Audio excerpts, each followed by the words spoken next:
I have been brought up to cherish a sense of duty to others. I shall endeavor to serve you with loyalty, respect, and love, as I have throughout my life. You think you know King Charles III? Think again. At 76, our monarch isn't battling tabloids or household scandals. He's confronting the fight of his life. But this time, it isn't royal protocol or palace intrigue on center stage. It's a revelation that pulls back the curtain on his most private struggles. Today, we're peeling back layers of duty, destiny, and diagnosis, and revealing the profound truth he's finally shared with the world. In this video, we go into the personal struggles he has endured in silence, the circumstances that prompted him to share his story, and the unexpected reality behind his latest message. Be sure to stay for the ending, which will reveal the truth about what's been happening and the significance of this moment for him and the royal family. Can you fathom becoming sick the second after waiting 70 years for your turn? Yes, that is precisely what befell King Charles. King Charles was diagnosed with cancer in February of 2024, a full 10 days after he left the London clinic for treatment of an enlarged prostate. The news shocked everyone. The news shattered the serene royal facade like a bolt of lightning. The last time the UK had a lavish coronation was in 1953, with Queen Elizabeth II, and it had just been a year after his. As Charles succeeded his mother to the throne, millions of people watched the momentous event unfold on television, some of them in tears. Something sinister, nevertheless, was already taking place beneath the palace smiles and ceremonial polish. What more added to the anguish? What ought to have been a straightforward process yielded the diagnosis. The palace has stated that while His Majesty was being treated for a benign prostate condition, the physicians discovered something else, something concerning. Then came the tests. Then the news that no one likes to hear: cancer came. The palace remained mum on the specific type of cancer, which only served to heighten public anxiety. Buckingham Palace said, in their statement, a different matter of worry was identified during the king's recent medical operation for benign prostate enlargement. A kind of cancer has been detected by further diagnostic testing. Nothing was spoken about the specifics, but it was made quite apparent that the king was beginning treatment and would be stepping down from public responsibilities. When King Charles personally informed his closest relatives before the whole public learned the news, things became much more intimate. Picture yourself making all those phone calls. Supposedly, Prince Andrew, Princess Anne, Prince Edward, Prince William, and Prince Harry all heard it from him. That must have been a tough moment. No reporters, no cameras, just a dad, a brother, and a son breaking bad news to their loved ones. Prince Harry, who currently resides in California, returned to the United Kingdom via aeroplane, without delay. Family instincts take over when something this major occurs, regardless of how you feel about the animosity between the royal brothers. Reunions are described as either brief or private and emotional, depending on who you ask. In any case, it served as a timely reminder that the royal family is, at heart, simply a family. King Charles didn't quite disappear into thin air, though he was told to ease up.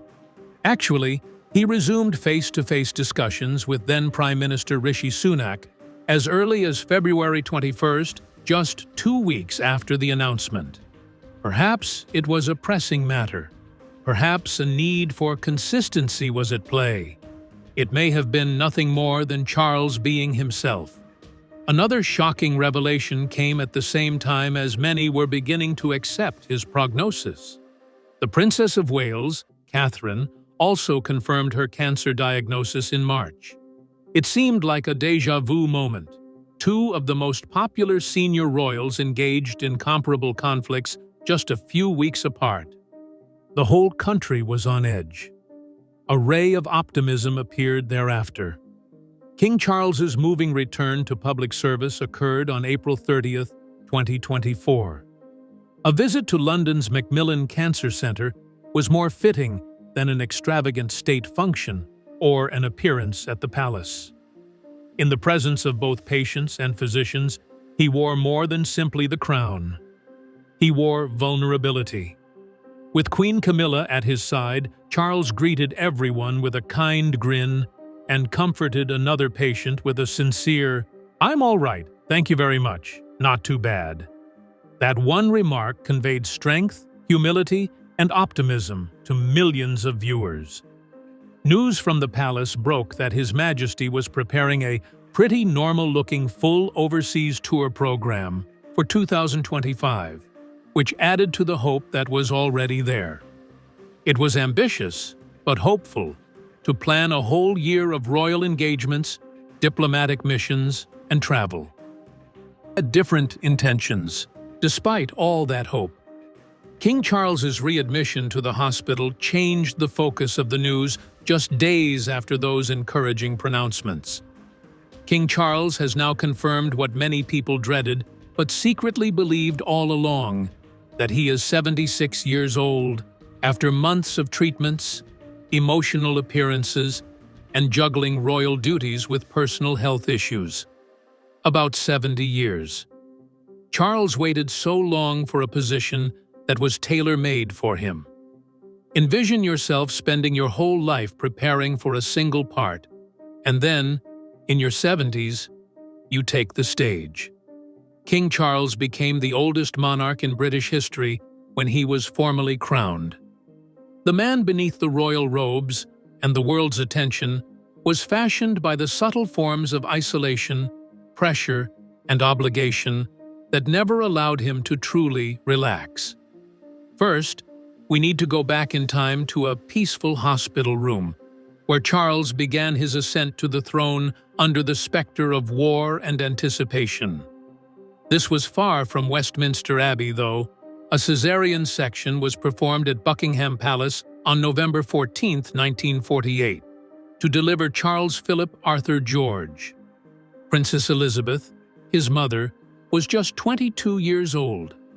The British citizenship of his father, Prince Philip, was only recently conferred. After World War II, Britain was still in the midst of its recovery process. There was rationing. The atmosphere was one of cautious optimism. The birth of Prince Charles marked a return to peacetime for the royal family. When it all changed, he was just 3 years old. His grandpa, King George VI, died in February 1952. Instantly, Princess Elizabeth became Queen Elizabeth II, and infant Charles became her heir apparent, acquiring titles that date back centuries, such as Duke of Rothesay and Duke of Cornwall. Charles was being prepared to wear a crown in the future, while other toddlers were learning to tie their shoelaces. Charles got a coronation invitation for his mother in 1953 when he was just 4 years old, and it was hand-painted. Despite his youth, he felt the weight of the occasion as he watched the magnificent ceremony unfold in Westminster Abbey. Contrary to popular belief, his upbringing was everything but idyllic. Even though he resided in palaces, he was nonetheless subject to immense strain. As the first British royal heir to get his education outside of the palace gates, Charles defied precedent in 1956 by enrolling in Hill House School in London. Lieutenant Colonel Stuart Townend, Charles's instructor, urged that he not be treated any differently than any other student, even on the football field and in the classroom. Charles continued his education at Gordonstoun, a rigorous residential institution in northern Scotland, after attending Cheam Institution. Cold showers, lengthy runs, and a strict schedule were all part of the school's reputation for character development. It was emotionally painful, not to mention unpleasant, for Charles. A few of his fellow students picked on him. Though Charles subsequently claimed that Gordonstoun had taught him perseverance, He had previously described his time there as a prison sentence in a letter home. Did it involve courtesies, or did he truly believe that conflict was worthwhile? In any case, he was profoundly affected by the event. He had a physical change of scenery in 1960s. Timbertop was a secluded school in the Australian outback where Charles spent 2 terms of school. As part of the challenging outdoor activities, he scaled mountains, hiked for miles, and more. Just for a change, he wasn't an exceptional student. He went on to say that his stay in Australia was the most memorable part of his whole academic career. Charles went on a school trip to Papua New Guinea when he was in Australia. Envision yourself as a future monarch, armed only with a journal and a rucksack, making your way through the forest. Continuing a trend that began with his 1967 graduation, Charles became the first British royal heir to attend Trinity College, Cambridge. Before deciding to focus on history, he dabbled with archaeology and anthropology. He broke new ground in 1970 when he became the first prince to graduate from college. Charles was resolute in his goal to forge his own educational route, despite the many obstacles he had to overcome. However, he was expected to achieve well in more than just academics. Charles was officially invested as Prince of Wales on July 1, 1969, though he had been awarded the title in 1958. Countless viewers tuned in to see the ceremony unfold live on television. At Caernarfon Castle, Queen Elizabeth put a coronet on the head of her son, who was 20 years old. It served as a public reminder that Charles couldn't control his own fate, but it was also symbolic. He was initially elected to the House of Lords in 1970 and delivered his maiden speech in 1974. Service in the military followed. Charles learnt to pilot a Chipmunk aircraft during his time at Cambridge while serving in the Royal Air Force. Soon after, in 1971, he was granted his wings by the Royal Air Force. Following in his father's footsteps, he entered the Royal Navy that very year. Among his ships of war were the frigates HMS Norfolk and HMS Bronington, the latter of which he commanded in 1976. Rather than only donning the outfit, Charles embraced the lifestyle. After serving in the Royal Marines, he became a trained paratrooper and helicopter pilot. However, he permanently retired from flying following a difficult landing in 1994. Were you aware? During a training exercise, Charles once proved he could accomplish what his men did by parachuting onto open countryside. For a man who is usually depicted as quiet and reserved, that is somewhat surprising. In the midst of it all, he established the Prince's Trust, a significant undertaking. This UK-based non-profit has been assisting youths in creating brighter futures since its 1976 inception. Thousands of people, including struggling students and aspiring artists, would come to acknowledge the Prince's Trust as a life-changing institution. The public's interest in his romantic life increased with his public duty. There were rumors that he was seeing a number of wealthy ladies, including Lady Jane Wellesley, Georgiana Russell, and the sister of an upcoming major player, Lady Sarah Spencer. His great-uncle Lord Mountbatten was a matchmaker and mentor behind the scenes. He made an effort to connect Charles with Amanda Knatchbull, his own granddaughter. Interest was there, even a preliminary suggestion. Regrettably, catastrophe struck. Lord Mountbatten was murdered by the IRA in August of 1979. His death was hastened by the explosion that also claimed the lives of Amanda's younger brother and grandma. Charles proposed to Amanda upon his return from a foreign vacation, but she was too grieving to accept.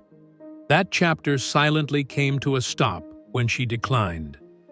Charles had a private, agonizing experience that did not make headlines, but molded him into the man who would become king.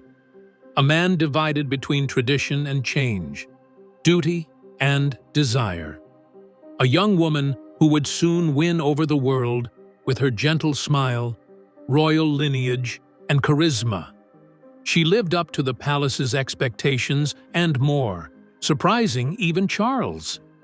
Their meeting would have a lasting impact on the monarchy. But as we'll see in a little, even in a royal court, fairy tales may fall apart quickly. Everyone remembers the infamous love triangle that enthralled people all across the globe and is immediately brought to mind if one thinks about King Charles's life. You are not alone if you have ever imagined what it must have been like to be torn between love, public scrutiny, and duty. In addition to controversy, heartache, and the constant strain of being in the limelight, this narrative is about a guy who is conflicted about balancing his own happiness with the weight of royal expectations. Camilla is the starting point. Camilla Shand, the lady who would later become an important figure in Charles's life, had a profound impact on him before he wed Princess Diana. They met for the first time in the early 1970s and hit it off immediately. While Charles was only delving into the nuances of relationships, Camilla had her own tale to tell. However, they faced several challenges. Their relationship was confined by rigorous royal etiquette and continual media scrutiny due to Charles's position as heir to the throne. Even though they were very close, everyone told Charles to marry someone suitable, and Camilla's troubled history made her an unsuitable royal bride. Did you know that Charles's life was already complicated before Camilla wed Andrew Parker Bowles in 1973? However, their bond remained strong even after that. A love story between them had been simmering for some time, patiently waiting for the perfect opportunity to burst forth. The years passed, and Charles's life took a sharp change after meeting and marrying Diana. Although Camilla was never truly gone from his thoughts, she remained a constant presence in his romantic life, like a shadow. Charles wed Diana Spencer in 1981, and the entire world marveled. The wedding, which was seen on television, was a real-life fairy tale. The future king appeared to have found the ideal royal bride in Diana, the people's princess, thanks to her innocence, charisma, and beauty. However, the truth behind this fable wasn't as ideal as it seemed, as would become apparent to everybody. Charles and Diana's marriage was more of a nightmare than a fairy tale, despite popular belief. There were fissures developing beneath the surface that couldn't be quickly patched. At the tender age of 20, Diana began to feel overwhelmed by the expectations placed on her as Princess of Wales. In contrast, Charles was a seasoned guy who had experienced love before, just not the kind Diana craved. As time went on in their marriage, the couple's emotional distance became more apparent. The thought that Diana, with all her beauty, could be so lonely in a marriage that was supposed to be her happily ever after is tragic. Even though everyone loved the newlyweds, Diana told friends she was miserable due to Charles's emotionally distant behavior. And worst of all, his continued affair with Camilla after they were married. What anguish it must be to know that your partner's heart is still attached to another. Diana must have felt deceived in some way. The love triangle became public knowledge when news broke of Charles's ongoing relationship with Camilla, which was a stunning development. Out of nowhere, the once enchanted story devolved into a public-side tabloid disaster. The marriage of Charles and Diana, which had been a model of royal perfection before, descended into a media circus of drama, betrayal, and intense emotions. Not only did the media cover their dysfunctional marriage, but they actually profited from it.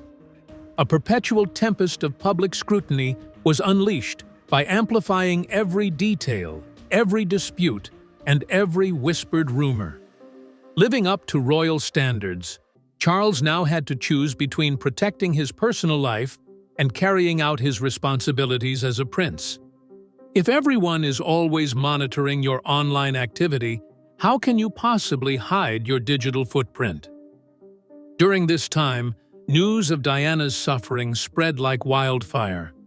After coming out about her struggles with bulimia, she revealed how she felt stuck in her marriage and alienated from others.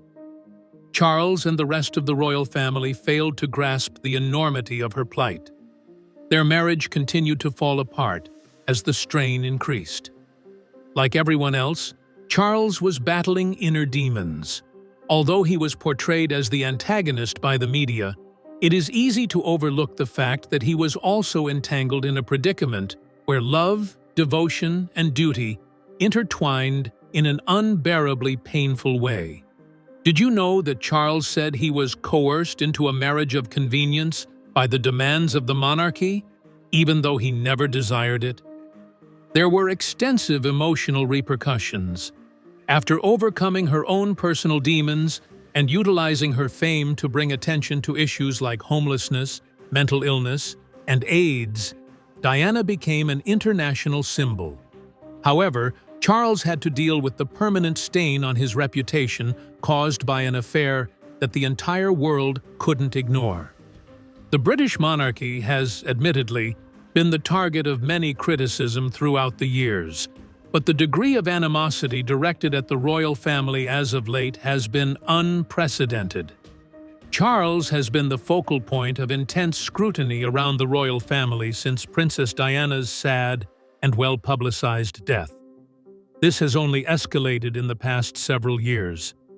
Years of controversy have followed Charles from his affair with Diana through his marriage to Camilla, and he has had to cope with the aftermath. Real movements are demanding the total overthrow of the monarchy, and it's not only the tabloids that have been vicious. Millennials and Gen Zers are casting doubt on the royal family's continued significance, fueling Republican movements. After all the years of waiting, how can Charles, who has dedicated his life to this task, maintain his position when everyone is against him? That amount of stress had to be killing you.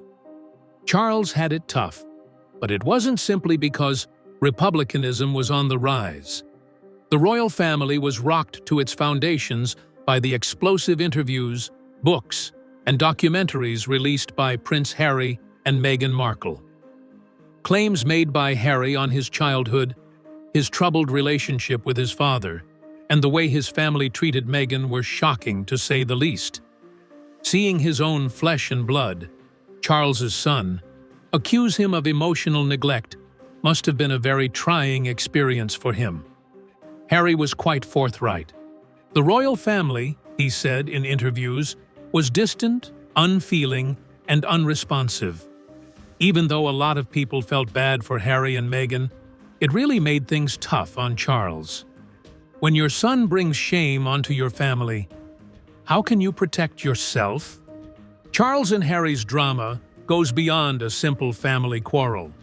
While continuing to fulfill his royal duties, Charles has had to cope with the aftermath of these public disagreements. At the same time, Charles was under pressure from both outside and inside the royal family. Princess Catherine of Wales and Prince William are among the younger royals who are taking the lead when the older generation retires. Despite their seeming modernity, Charles is unnerved by their ascent to power. As he becomes king, how do you think the family will change? Is his more conventional approach going to be sufficient to unite everyone? More concerning, perhaps, is the fact that some groups in Britain and elsewhere are demanding the total overthrow of the monarchy.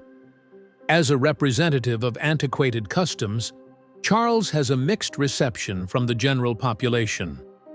The destiny of the monarchy is uncertain. Will the people back him or put it in jeopardy? As king, Charles is well aware that he must steer the ship through turbulent waters brought about by the rising tide of those who seek to do away with the monarchy. But then, just when everyone thought things couldn't get much worse, something occurred that rocked them to their very core. As anxious royal watchers waited for confirmation, Buckingham Palace said that King Charles had been readmitted to the hospital owing to complications following his cancer treatment. At that same time, no one dared to accept it. Yet, the truth could not be denied. On top of dealing with royal scrutiny and family strife, the king had to deal with the physical toll of his health problems. As word spread, followers from all around the globe flocked to social media to share their shock and show their support. Michael Graham wished King Charles a speedy recovery. The addition of "Praying for Our Wonderful King Charles III" by Tom Maguire was welcomed. The devastating side effects of cancer therapy are something that Alicia Hayes can attest to from personal experience. "My hubby is on the mend. It's a winding road. May His Majesty be blessed." While this was a tragic occasion, it did provide Charles with a platform to speak to the public in a new way. It was an unusual opportunity for him to discuss his health, his difficulties, and the tremendous stresses he has been experiencing in an open and honest manner. King Charles shared an inside look at his health issues in an emotional and uncommon statement. In a move that surprised many, the king, who is famous for his dignified public persona, talked about the unknowns and fears that accompany a cancer diagnosis. The encounter was daunting and frightening, according to King Charles. For someone who was always viewed as a rock of strength, it was shocking to hear him talk so weakly. His words of encouragement for those going through the same thing moved many. Dame Deborah James, who bravely battled illness until her death in 2022, was an encouragement to cancer patients, he said. "Find a life worth enjoying, take risks, love deeply, have no regrets, and always, always have rebellious hope." That is the message that Charles put out into the world, and it might serve as an inspiration to anybody, royal or not, who is going through challenging times. Truthfulness abounds in this public declaration, which is not like any other. Everyone around you, including your loved ones, friends, and even your sense of self, is affected by cancer, or any major sickness, according to King Charles. He went on to say that both the sufferer and their loved ones experience a surge of terror upon receiving a new diagnosis. The king wrote in an extremely introspective piece, "Those people and their loved ones will face a frightening and intimidating experience with each new case and diagnosis." This passage served as a reminder that King Charles, despite his noble title, is yet a human being who, like the rest of us, is afraid of the unknown. Additionally, he recognized the hidden heroes of cancer care, including the physicians, nurses, and caregivers who offer invaluable assistance. "Compassion can shine a light into the darkest hours of illness," he penned. More than just a royal nod, this was an expression of true gratitude for the cancer fighters who put themselves out there on a daily basis. King Charles made it plain with his strong remarks that he is not fighting his health struggle in isolation. Rather, he is sharing it with the world. The poise and power with which he is confronting it is even more remarkable. Despite the immense responsibility that comes with being king, this monarch is unafraid to let his guard down and provide a helping hand to those in need. The life of King Charles has been fraught with difficulties from the beginning. However, Camilla has been his rock and steadfast supporter throughout it all. Their connection has grown into something strong over the years, and she has weathered personal and public storms with him. Not everyone has always been kind to her, but now that she is queen consort, she is beloved and welcomed. The fact that Camilla has been by his side through thick and thin has given him the fortitude to keep going. It was evident how much they've gone through together as they just commemorated their 20th wedding anniversary, highlighting their relationship that spans decades. When your relationship has been the object of as much criticism and attention as theirs has been for 20 years, it feels like an eternity. Nevertheless, they persist, and continue to thrive. Camilla has always played a more than ceremonial part in Charles's life, beyond the outward facade of royal responsibilities. He has relied on her unwavering emotional support to get him through the royal demands, personal tragedies, and media frenzy, according to several close to the pair. Even though Charles is often seen carrying out royal responsibilities, it has been Camilla who has been there for him in times of need, whether it be a sympathetic ear or a kind word. Support like hers is invaluable, and Charles is able to be himself with her since she understands his world without passing judgment. Camilla's ascension to the position of Queen Consort is equally noteworthy. She has taken on her responsibilities with poise and dignity, and it is evident that she is doing so out of a sincere desire to support her husband and the people. Working with organizations and advocating for subjects she believes in, Camilla has shown that she isn't only in it for the title. She wants to make a real impact. Their unity is crucial at this time, as King Charles fights for his health. Camilla has once again demonstrated the importance of her role as the king's companion and the silent power behind the throne during his recent illness and continuing rehabilitation. At a time when the entire world is watching the royal family, her presence brings stability, and her love and concern for Charles shine through in all that she does. King Charles's quick recovery is our only hope. We can see right now that he's in his wife's capable hands. She's been there for them through good times and bad, and their friendship will remain their rock, no matter what the future brings.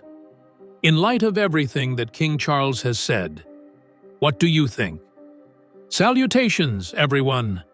Give us a thumbs up and subscribe to our channel if you loved this video.